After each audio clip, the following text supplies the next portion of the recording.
Hello everyone दोस्तों, तो आपके लिए देखिए बहुत ही बड़ा अपडेट है कि 20 जून की जो राज्य सेवा प्रारंभिक परीक्षा 2020 है, इसको लेकर भी असमंजस है कि आखिरकार 20 जून को आपका एग्जाम होगा कि नहीं। ये मत सोचिए कि नहीं होगा, पढ़िए पहले पूरा अपडेट। एमपीपीएससी जून में नए सिरे से जारी करेगा एग्जाम कैलेंडर और आगे बढ़ेंगी सारी परीक्षाएं।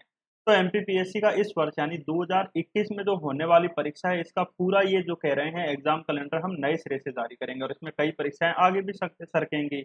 कोरोना संक्रमण की वजह से 11 अप्रैल को ये 2020 का होना था दोस्तों।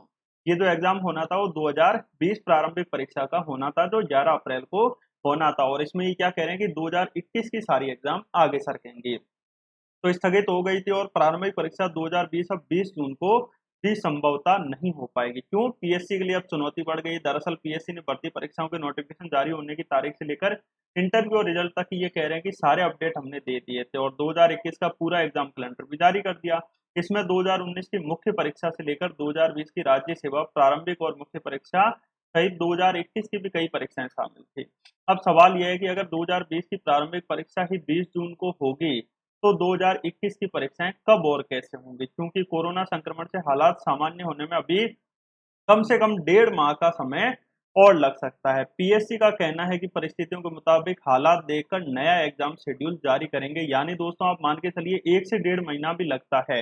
यानी आज आप देख सकते हो आपकी 8 मई 2021 है, ठीक है? कितनी है? आज 8 मई 2021 है। और यदि 1 से 1.5 माह परिस्थिति सही होने में लगता है, तो आप मान के चलिए मई जून यानी 20 जून के आसपास भी एग्जाम नहीं हो पाता है, तो इसी के जून के लास्ट में या फिर जुलाई के शुरुआत में आपको पीएससी प्रारंभिक परीक्षा देखने को मिल जाएगी। और आप खुद देख रहे हो अब दोस्तों, जो अस्पताल हैं इनमें हालात सुधर रही हैं, ऑक्सीजन भी पूरी पर्याप्त मात्रा में हो रही है, लोग भी जो है वो घर पे सही हो रहे हैं। साथ ही साथ 18 प्लस को दोस्तों कोरोना का मतलब जो है वैक्सीनेशन भी शुरू हो चुका है। तो इसमें दोस्तों अब धीरे धीरे क्या होगी, कोरोना कम होगा। अब कोरोना कम होगा तो इसके साथ साथ आपको अपना पढ़ाई पर भी जोर रखना है। सबसे बड़ी बात दोस्तों, अभी आपके पास समय है, आपको पता है एग्जाम थोड़ा आगे सरकना है, यानी जुलाई अपन मैक्सिमम मान लेते हैं। तो ये मत सोचिए कि बिल्कुल भी समय नहीं है। लोग दिन रात मेहनत कर रहे हैं।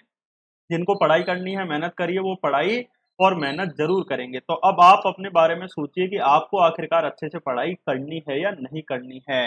जिसको एग्जाम निकालना है उसके दिमाग में क्लियर है, और जिसको नहीं निकालना है वो असमंजस में रहता है। यार अभी एग्जाम तो आना नहीं है, यार मैं पढ़ाई क्या करूं और पढ़ाई करके क्या करूंगा, दोबारा से भूल जाऊंगा। तो अपनी स्ट्रेटजी को ऐसे बनाइए कि अच्छे से कर सकें पढ़ाई। सबसे बड़े बड़े सब्जेक्ट आप अभी उठा सकते हो, जैसे हिस्ट्री हो गया, पॉलिटी हो गया। एमपी पे सबसे ज्यादा फोकस कीजिए, 30 से 35% आपका एमपी से ही आएगा। साथ ही साथ current affair, MP current affair भी बहुत ज्यादा इंपॉर्टेंट है। साथ ही साथ ज्योग्राफी हुआ, साइंस हुआ, छोटे छोटे टॉपिक जैसे इंफॉर्मेशन एंड टेक्नोलॉजी पढ़ना पड़ेगा। पूरी चीजें याद करनी भी पड़ेंगी यदि आपको कुछ नया करना है।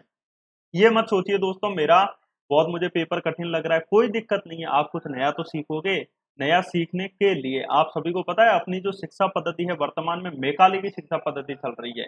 इसकी मैकाले की शिक्षा पद्धति चल रही है, जिसके आधार पे दोस्तों पढ़ना भी अभी मात्र नौकरी पाने के लिए व्यक्ति पढ़ता है। तो आप खुद सोचिए, क्या वास्तविक रूप से आप कुछ नया सीखने के लिए पढ़ते हो? आपकी जिज्ञासा होती है आखिरकार इतिहास में ऐसा हुआ तो ऐसा क्यों हुआ, और ऐसा क्यों हुआ तो ऐसा क्यों होगा? ये जिज्ञासा पैदा होगी तभी आप दोस्तों एक अच्छे अधिकारी बन सकते हैं। तो इसमें जिज्ञासा के लिए आपको पढ़ाई करनी होगी, मन लगाना होगा। बहुत से स्टूडेंट पढ़ते हैं, कन्फ्यूजन होता है, डाटा देख के लगता है कि मन मेरा पढ़ाई में नहीं लगेगा। ऐसा बिल्कुल मत सोचिए दोस्तों, सभी के लिए कठिन है। ये जो चीज आप पढ़ रहे हो ये ऐसा तो है नहीं कि आपके लिए कठिन है, ये सभी के लिए कठिन है। और देखिए दोस्तों, हमेशा आप यदि राह से भटक रहे हो, हमेशा आप यदि राह से भटक रहे हो तो रास्ता चेंज मत कीजिए। जैसे अभी आपने एमपीपीएससी का सपना देखा, फिर आप हो सकता है प्राइवेट जॉब में जाओगे, यानी रास्ता चेंज कर दिया। फिर दूसरा रास्ता बिजनेस करोगे, फिर आखिरकार सक्सेस नहीं हो पाओगे, तो वापस एमपीपीएससी में आओगे। अब आप क्या कीजिए दोस्तों, तरीका चेंज कीजिए। आपको जाना डिसाइड कर लिया आपने एमपीपीएससी या जो भी आपका सपना है, उसके बाद अब आप क्या कीजिए, तरीका चेंज कीजिए। आखिरकार पहले देखिए इस तरीके से आपको चीजें याद नहीं हो रही है, छोड़ दीजिए, दूसरा तरीका अपनाइए। लिंक्स के द्वारा चीजों को याद कीजिए, न्यूरॉन्स के द्वारा एक्टिव कीजिए। और आप मैं कह रहा हूं कि मेरा एक वीडियो मात्र देखिए, आपको क्वालिटी भी पता चल जाएगी। साथ ही साथ मैं आपको बताना चाहूंगा कि मेरा अन अकेडमी पर रोज सुबह दोस्तों मध्य प्रदेश के सभी प्रश्नों की सीरीज और एमपी करंट अफेयर की सीरीज जो है आपको यूट्यूब पे मिल जाएगी सुबह 10 बजे। प्लेलिस्ट ऑप्शन पे जाके आप ये सभी देख सकते हो। साथ ही साथ देखिए दोस्तों, अन अकेडमी का लर्निंग ऐप आप इंस्टॉल करके कैटेगरी ध्यान रखना, एमपीपीएससी एंड व्यापम, ठीक है? फिर आपको क्या करना है, प्रमोद राणा सर्च करना है, फॉलो के ऊपर सर्च कर लेना, फिर फॉलो के बटन पे क्लिक कर लेना। ये फ्री कोर्सेज दिख रहे हैं, तो यहाँ पर आपको फ्री कोर्सेज हो जाएंगे। ठीक है, तो आप आ सकते हो सुबह 9 बजे वाली क्लास में।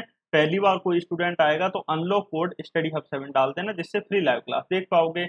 एक तो आपको वहाँ प्रत्येक प्रश्न में अपनी रैंक दिखेगी। कोई भी यदि स्टूडेंट क्लास में आता है, क्वेश्चन होते हैं, तो एबीसीडी आपके पास ऑप्शन आएंगे, मतलब पता चलेगा आपको कि 200 स्टूडेंट में से आपका लेवल क्या है पढ़ाई का। और एक बार जरूर आइए। और छोटा सा ही अपडेट था जो कि मैंने आपके सामने रखा है। एग्जाम मान के चलिए जून या जुलाई में आपका 2020 का होना है, 2021 का जो प्रीलिम्स है वो हो सकता है आगे सरक जाए। ठीक है, तो ये एक छोटा सा अपडेट था। यदि आपको वीडियो अच्छा लगे तो लाइक जरूर करें, अपने सभी दोस्तों में शेयर जरूर करें। सो थैंक यू फ्रेंड्स, जय हिंद जय भारत।